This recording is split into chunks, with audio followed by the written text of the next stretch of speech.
হরে কৃষ্ণ। এতদিন আমরা শ্রীমদ্ ভগবদ গীতার সারাংশ তত্ত্ব নিয়ে আলোচনা করেছি। আজকে সেই সারাংশ তত্ত্বের গীতার অষ্টাদশ অধ্যায় অর্থাৎ শেষ অধ্যায় নিয়ে আলোচনা করব।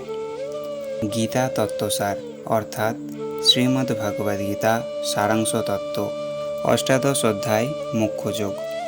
অর্জুন জিজ্ঞাসা করিলেন, হে কৃষ্ণ, সন্ন্যাস এবং ত্যাগের মধ্যে পার্থক্য কী? ভগবান শ্রীকৃষ্ণ বলিলেন, কর্মফলের স্পৃহা ত্যাগ করাই প্রকৃত সন্ন্যাস বা ত্যাগ। যাহারা মনে করেন যে সংসারের সকল কর্ম পরিত্যাগ করাই সন্ন্যাস ধর্ম, তাহারা কিন্তু ভুল করিয়া থাকেন। কর্তব্য কর্ম সম্পাদন করা এক প্রকার ধর্ম।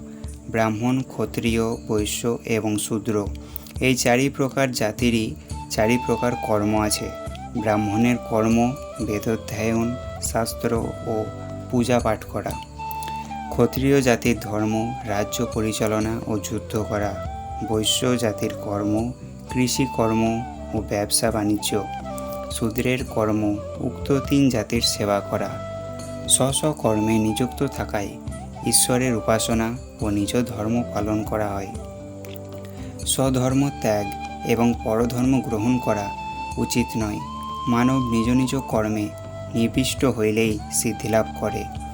শ্রীকৃষ্ণের এই সকল মধুময় বাক্য শুনিয়া অর্জুন বলিলেন, হে কৃষ্ণ, তোমার মুখে শাস্ত্র শুনিয়া আমার সকল প্রকার মোহ দূর হইল। আমি এখন সংশয় শূন্য।